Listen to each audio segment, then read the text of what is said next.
Assalamualaikum warahmatullahi wabarakatuh. Alhamdulillahi rabbil alamin, wa bihi nasta'inu ala umurid dunya waddin.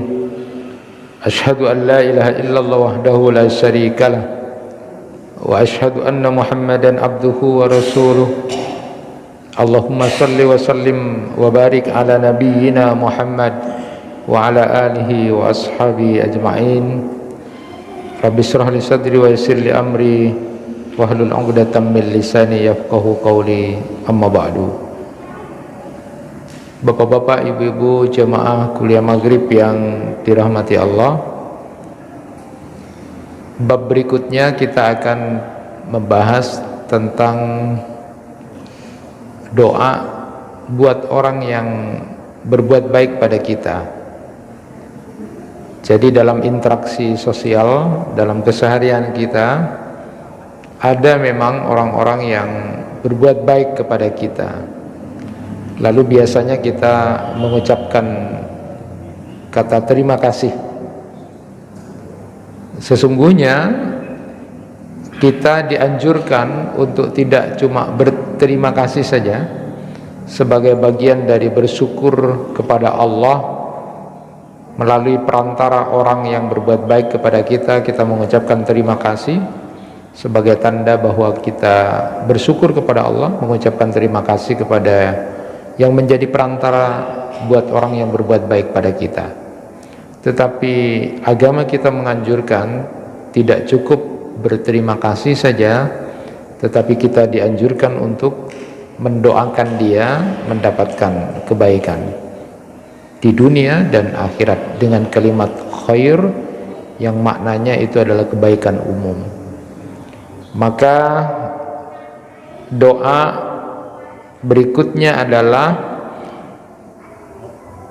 doa untuk orang yang berbuat baik kepada kita, yang sudah sering kita dengar, yaitu mengucapkan jazakallahu khairan. Ini riwayat dari Usama bin Zaid radhiyallahu an. Nabi sallallahu alaihi wasallam bersabda, man suni'a ilaihi ma'rufun wa qala li sahibihi jazakallahu khairan faqad ablaga fis sana'i. Rasulullah sallallahu alaihi wasallam bersabda, barang siapa mendapatkan orang lain berbuat baik kepadanya, lalu dia mengatakan kepada kawannya itu jazakallahu khairan, semoga Allah memberi balasan yang baik, maka dia telah cukup menyampaikan kesyukuran. Jadi ungkapan faqad ablagha fis sana'i, maka dia telah cukup menyampaikan kesyukurannya, itu berarti dia telah sangat dalam menyampaikan kesyukurannya. Artinya dia mengakui dia punya keterbatasan untuk tidak bisa membalas apa yang dilakukan oleh saudaranya itu. Dia tidak mampu untuk memberikan yang lebih, tetapi lalu kemudian dia memuji sambil mendoakan orang yang telah berbuat baik kepadanya. Sehingga orang yang kemudian berbuat baik kepada kita itu, balasannya kita pasrahkan, kita serahkan kepada Allah Subhanahu wa taala. Mudah-mudahan nanti Allah yang membalas jauh lebih baik, karena keterbatasan kita, ketidakmampuan kita, atau mungkin itu bagian dari upaya kita berbuat lebih baik dari apa yang sudah Dia berikan kepada kita, dengan jalan tidak cukup berterima kasih, tetapi juga mendoakan dia dengan ketulusan kita. Begitu juga di riwayat yang lain juga di kitab Al-Wabilus Sayyib ini disebutkan, saat Abu Ayyub mengambil sesuatu yang mengganggu di jenggotnya Nabi sallallahu alaihi wasallam, lalu kemudian Rasulullah sallallahu alaihi wasallam mengatakan, masahallahu anka ma takrahu ya Aba Ayyub, semoga Allah menghapus darimu apa yang kamu benci ya Aba Ayyub. Dari Umar radhiyallahu an, saat dia mengambil sesuatu yang tidak baik pada seseorang, orang itu pun lalu kemudian mengatakan, sarafallahu angkasu, semoga Allah menyingkirkan keburukan darimu.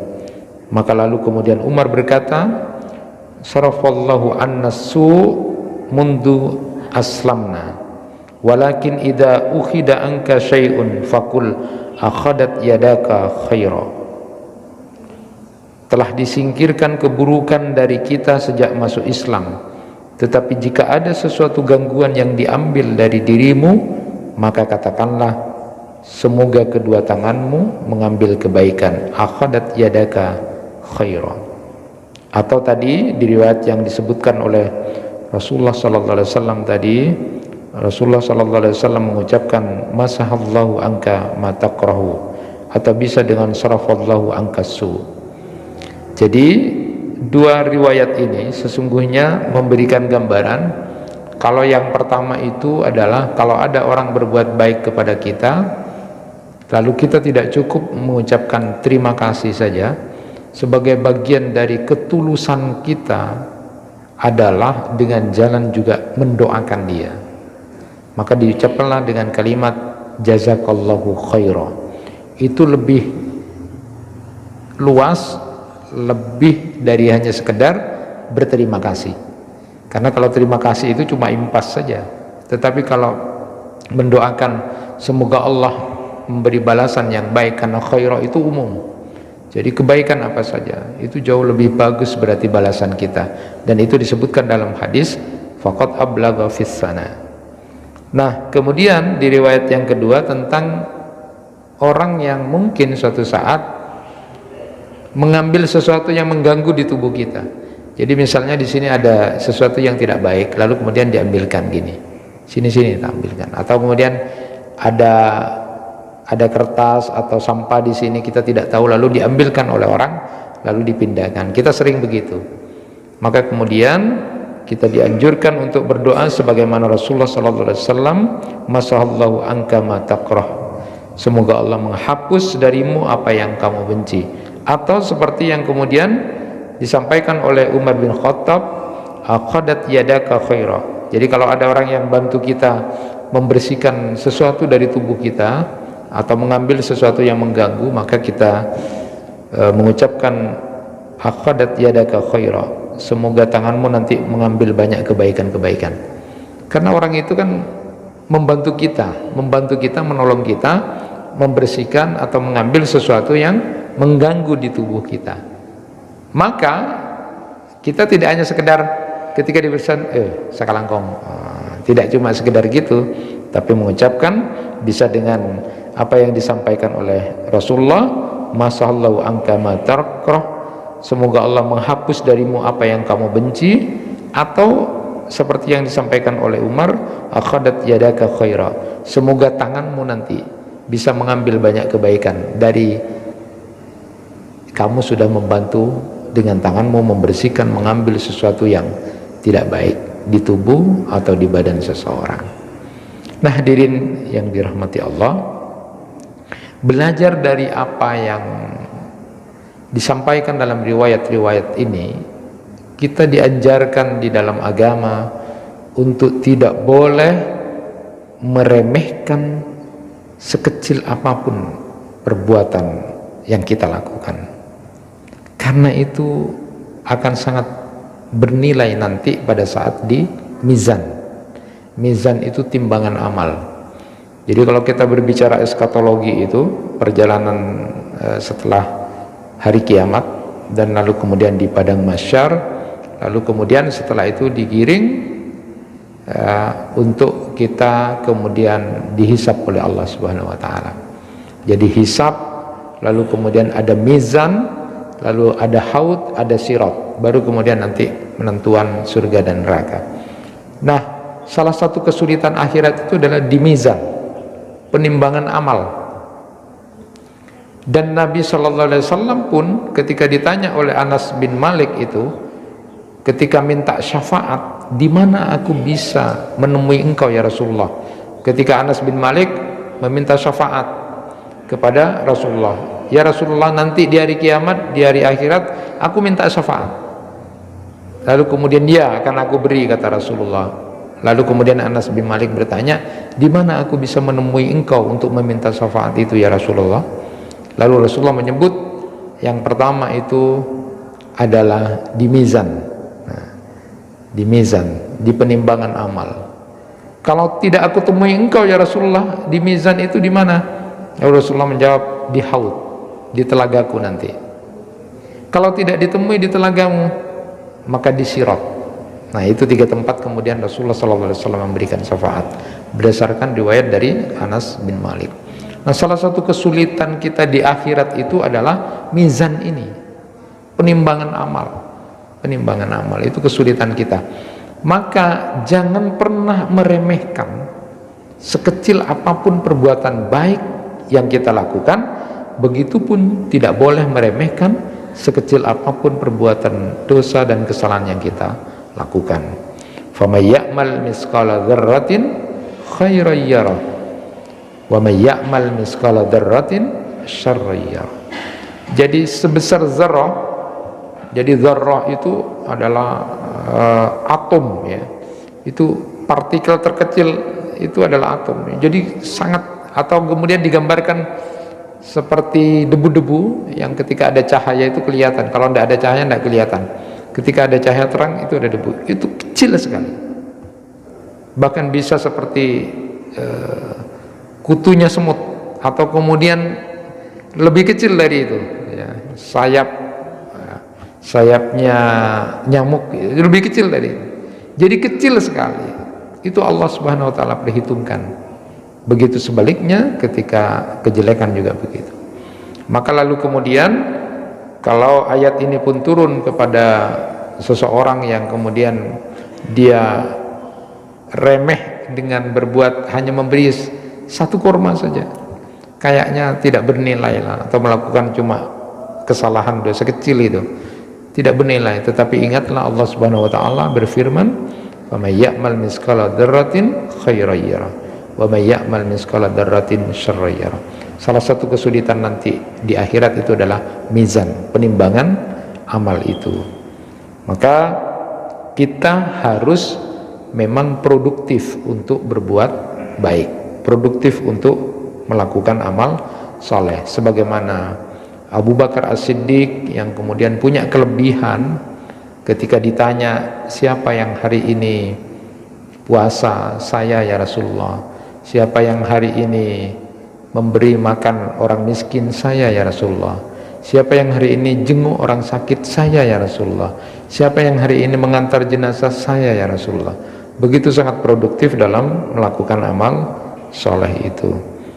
Kenapa? Karena memang sekali lagi bahwa mizan itu sesuatu yang menakutkan, sehingga ketika Aisyah radhiyallahu anha pun bertanya kepada Rasulullah, apakah engkau ya Rasulullah akan selalu ingat sama keluargamu? Lalu kemudian Nabi menyatakan, ada 3 waktu di mana orang sudah tidak mengingat antara satu dengan yang lain. Nah, salah satu yang disebut oleh Rasulullah SAW itu adalah memang di waktu mizan itu, penimbangan amal. Sudah tidak ada lagi kepedulian dan ingat, karena masing-masing takut pada nasibnya dirinya sendiri. Nah, fa amma man sakulat mawazinu fa huwa fi 'ishatir radiyah wa amma man khaffat mawazinu fa ummuhu hawiyah wa ma adraka ma hiya narun hamiyah. Itu dalam Quran surat Al-Qari'ah ayat 6 sampai 11 itu sudah disebutkan. Maka adapun orang yang berat timbangan kebaikannya, maka dia akan berada dalam kehidupan yang memuaskan ya, karena dia akan senang nanti. Dan orang yang timbangan kebaikannya itu justru sebaliknya, maka tempat kembalinya adalah hawiyah. Apa itu hawiyah? Itu adalah neraka yang sangat panas. Jadi di timbangan itu, mizan itu salah satu perkara yang sangat mengerikan, atau satu perkara yang sangat menyulitkan nanti di hari kiamat. Oleh karena itu, agar timbangan mizan kita ini lebih berat kebaikannya, maka seperti yang kita sampaikan tadi, kita memang harus produktif untuk melakukan amal-amal soleh itu. Dan sekecil apapun kebaikan, lakukan. Sekecil apapun kebaikan, lakukan. Di antaranya hadis riwayat At-Tabrani, ahabbul a'mal ilallahi idkhalus surur ala qalbil mu'min au ayyufarrija anhu ghamma au la yaqdiya anhu daina au yut'imahu min ju'. Sebaik-baik amal perbuatan di sisi Allah adalah memasukkan kebahagiaan di hati orang beriman, menghilangkan kesusahannya, melunasi hutangnya, atau memberinya makan dari kelaparan. Nah, ini bagian dari amal-amal yang ya sederhana dan juga cukup besar. Ya, jangan meremehkan amal yang kecil, ya, karena nanti pasti sangat dibutuhkan pada saat di mizan itu. Kalau Rasulullah SAW juga menyebutkan, la tahkiranna minal ma'rufi syai'an walau antal ka'akhaka biwajhin talq. Rawahu Muslim. Sungguh jangan kamu remehkan nilai kebaikan sedikit pun, meskipun hanya menjumpai saudaramu dengan wajah yang berseri-seri. Jadi hanya sekedar bertemu dengan saudara kita dengan senyum, dengan wajah berseri. Jak ngot marongot pe, temu taretanna ngot marongot, temu kanjana ngot marongot. Jangan kamu remehkan, hanya sekedar menampakkan wajah senang saja, itu sudah kebaikan. Dan tadi disebutkan sebaik-baik amal perbuatan di sisi Allah adalah memasukkan kebahagiaan, idkhalus surur ala qalbil mu'min, memasukkan yang menyenangkan orang lain. Pokoknya sesuatu yang membahagiakan, menyenangkan saudaranya, itu adalah bagian amal yang sangat dicintai, disukai oleh Allah Subhanahu wa taala. Menghilangkan kesusahannya, ada saudaranya yang susah, sedih, dihibur, diajak jalan, bukan malah diprovokasi untuk jadi jatuh, jadi jelek, ya, tapi dihibur, ya, dihibur. Bahkan kalau bisa, kalau memang ada punya rezeki uang dan kita mampu dalam posisi yang kekuatan kita, ada saudaranya yang apa buat nama susah, engkau di otang kayak sahara lari ya. Nah, kita punya uang itu luar biasa tapi itu berat berat, dan itu juga bagian dari berusaha untuk melakukan amal kebaikan karena memberikan kebahagiaan kepada saudara kita, atau memberinya makan pada saat lapar. Dan ini adalah bagian-bagian dari amal yang cukup luar biasa. Nah, jemaah yang dirahmati Allah, apa sih yang ditimbang nanti di mizan itu? Yang ditimbang di mizan itu yang pertama memang orangnya, ya. Ya, itu riwayat dari Ibnu Mas'ud radhiyallahu an. Tapi orangnya ditimbang itu adalah ukuran keimanan, ya. Ya, jadi ada satu riwayat yang menyebutkan Ibnu Mas'ud itu pernah kemudian mau ngambil siwak, ya, ada apa, daun siwak itu, lalu kemudian naik, sempat kemudian ada angin, lalu betisnya kelihatan karena betisnya kecil Ibnu Mas'ud itu. Lalu kemudian sahabat-sahabat tertawa, senyum gitu kan karena sempat jatuh gitu kan. Terus Rasulullah tanya, kenapa tertawa kalian? Ya jujur mereka kan sahabat, lihat betisnya itu kecil gitu kan, kayak lucu gitu kan. Tapi kemudian Rasulullah menyatakan bahwa nanti itu betisnya Ibnu Mas'ud itu ketika di mizan ditimbang itu beratnya gunung Uhud saja kalah gitu. Nah, betapa luar biasanya beratnya, itu cuma betisnya saja gitu kan. Nah, sebaliknya riwayat Abu Hurairah itu menyebutkan bahwa nanti ada orang yang besar, gede, gemuk, tapi ketika ditimbang tidak punya nilai seperti sayap nyamuk gitu. Jadi memang yang ditimbang itu adalah orangnya, tetapi itu tentang kadar keimanan. Jadi keimanannya.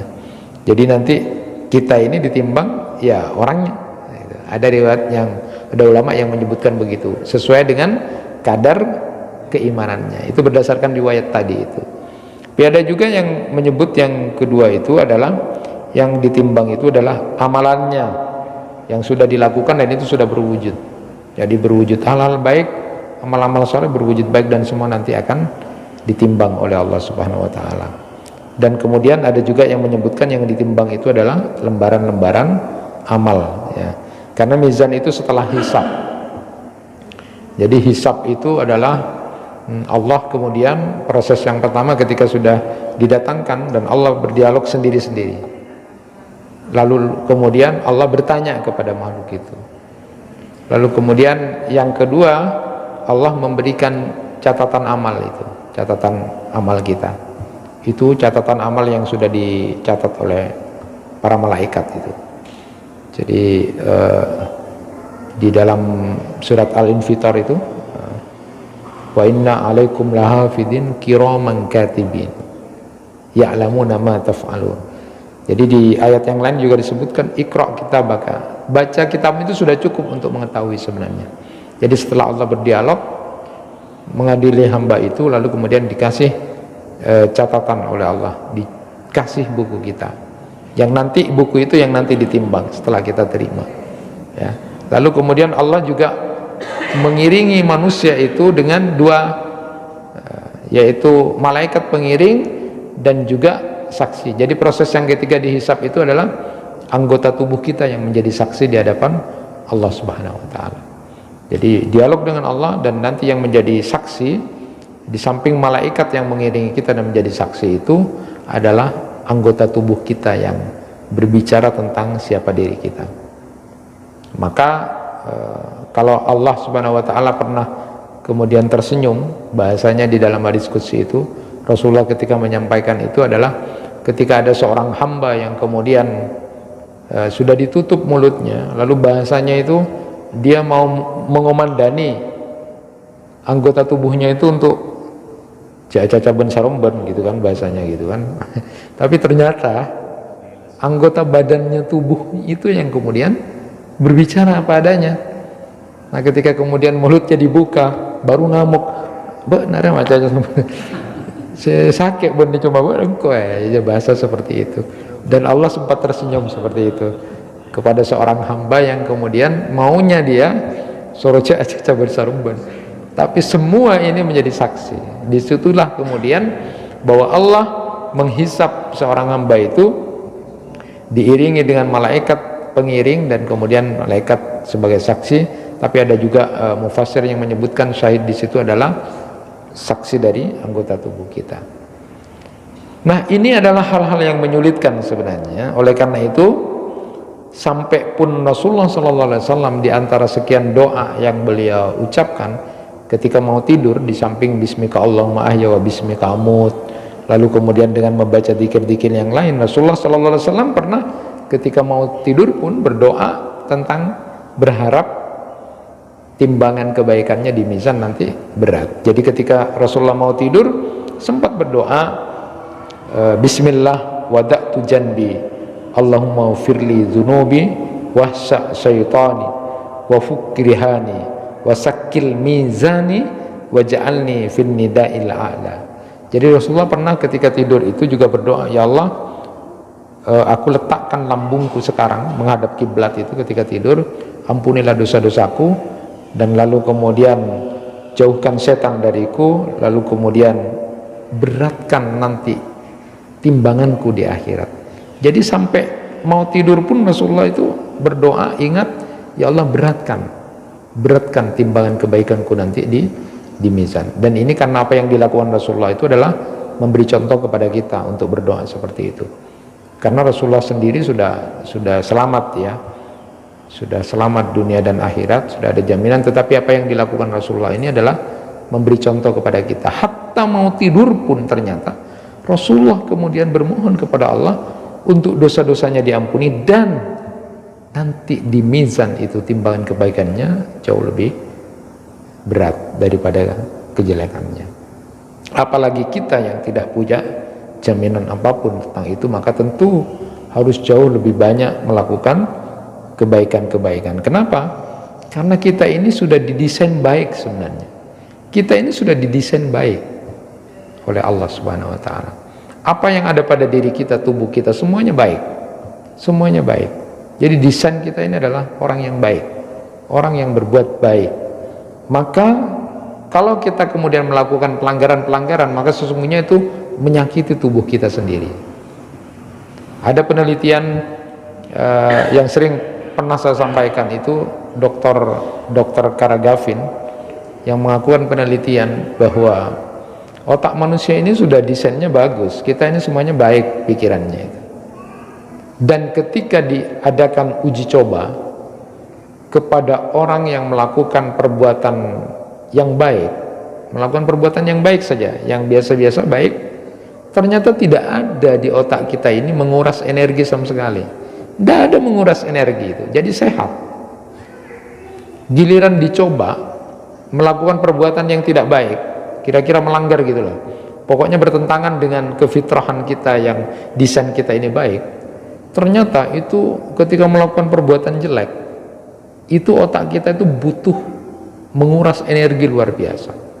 Sealeceke, seadusta, seburung macam itu menguras energi yang luar biasa, sehingga sel-sel otak kita juga dengan sendirinya akan rusak. Begitu semakin banyak melakukan pelanggaran-pelanggaran, maka dengan sendirinya juga akan muncul sesuatu yang tidak baik. Jadi kalau stroke itu muncul dari pikiran-pikiran atau otak yang memang sudah sering-sering sedikit demi sedikit kita rusak. Nah, itu bagian dari sesuatu penelitian ya, bahwa sebenarnya desain kita ini adalah desain yang baik, tidak didesain yang tidak baik.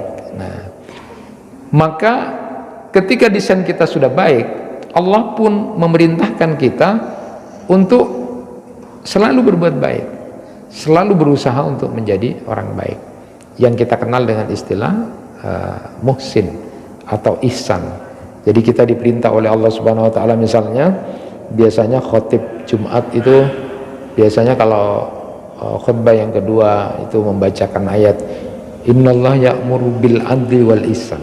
Maka disebut innallaha ya'murukum bil adli wal ihsan. Sesungguhnya Allah memerintahkan kamu berbuat adil dan berbuat baik. Di dalam Quran surat Al-Baqarah ayat 195 juga disebutkan wa asinu innallaha yuhibbul muhsinin, dan berbuatlah baik, sesungguhnya Allah menyukai orang-orang yang berbuat baik. Juga dalam sabda Nabi sallallahu alaihi wasallam innallaha katabal ihsan ala kulli syai', sesungguhnya Allah itu menyuruh, mewajibkan perbuatan baik atas segala sesuatu. Jadi Allah itu sudah memerintahkan gitu, sudah kita desainnya baik, dari otak kita ini sampai ke bawah ini sudah baik, desainnya baik. Lalu kemudian Allah perintahkan juga berbuat baik supaya sesuai dengan itu. Nah, sekarang pertanyaannya, lalu mengapa ada orang yang berbuat tidak baik? Lalu mengapa ada orang yang melakukan aktivitas yang tidak baik atau sesuatu yang jelek? Dari mana itu? Di bukunya Dr. Kartini itu, Dr. Kartini Kartono, judulnya Patologi Sosial itu, ketika ditanya pada orang-orang yang tidak berbuat baik ini atau melakukan penyimpangan dari kefitrahan desain kita yang baik, tapi kok dia justru melakukan hal yang tidak baik, ya, maka lalu kemudian di situ disebutkan ada 5 teori orang itu tidak melakukan kebaikan. Artinya dia melakukan menyimpang dari apa yang ada. Pertama, teori teologis ya. Dia menyatakan bahwa pada dasarnya saat orang melakukan kejahatan itu karena dia merasa atau mengklaim dirinya sedang digoda oleh setan dan karena mengikuti hawa nafsu. Jadi orang melakukan ketidakbaikan padahal desainnya baik dan perintah Allah juga kita berbuat baik, lalu kok tidak melakukan hal yang baik itu, maka teori yang pertama, kalau teori teologis, bahwa orang ini melakukan itu lalu yang disalahkan siapa? Setan gitu. Karena secara teologis ya jangan kok kuda setan, maka engkau seperti ini, kikir apa? Jadi dia melakukan kesalahan yang mestinya baik itu tidak baik karena digoda oleh setan, dan engkau nafsu engkau norek nafsu engkau itu secara teologis ya. malah setan jadi tertuduh gitu kan. Jadi itu alasan yang pertama. Juga ada teori kemauan bebas atau free will itu. Jadi ya memang manusia itu berbuat apa saja ya silakan, mau berbuat baik silakan, mau tidak berbuat baik silakan, itu terserah sakarpe dia gitu kan. Jadi itu namanya teori kemauan bebas atau teori free will. Jadi bukan setan. Kalau tadi itu secara teologis menyalahkan setan dan nafsunya. Kalau ini ya manusia bebas mau melakukan apa saja. Mau marah, mau loncat, mau apa terserah dia. Itu teori kemauan bebas. Ada juga yang menyebut bahwa teori ketiga itu katanya Dr. Kartini Kartono itu adalah teori penyakit jiwa. Jadi menurut teori ini manusia itu melakukan penyimpangan itu karena masalah psikis. Jadi dia sedang tidak enak mentalnya gitu kan. Jadi kalau tadi itu menyalahkan setan dan nafsu, kalau ini yang ketiga ini adalah teori penyakit jiwa, jadi mentalnya lagi sakit, tak nyaman rasa gitu, tak nyaman. Jadi pas pikir saya ini, jadi itu penyakit mental, baik itu karena psikosopat maupun defek moral. Saya tidak akan menjelaskan terlalu dalam ini. Kemudian ini yang menarik, katanya Dr. Kartini Kartono itu, orang kemudian tidak melakukan kebaikan padahal dia desainnya baik, perintah Allah juga baik, karena memang sudah dari faal tubuhnya, fisiologisnya, dia memang dari tampakan kerangka wajahnya itu sudah menyeramkan. Jadi ini dilakukan penelitian tengkorak manusia itu tentang model matanya, telinganya, lehernya, lengannya. Itu diadakan penelitian di mana, Pak? Di penjara. Jadi orang-orang yang di penjara itu di Amerika itu diteliti, ternyata memang kerangka tengkoraknya itu menyeramkan, Pak. Jadi wajar lah lakar tak baik gitu.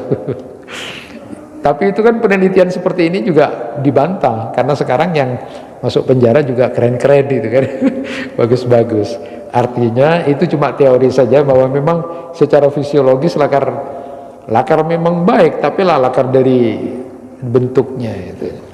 Dan lalu kemudian yang kelima teori sosiologis.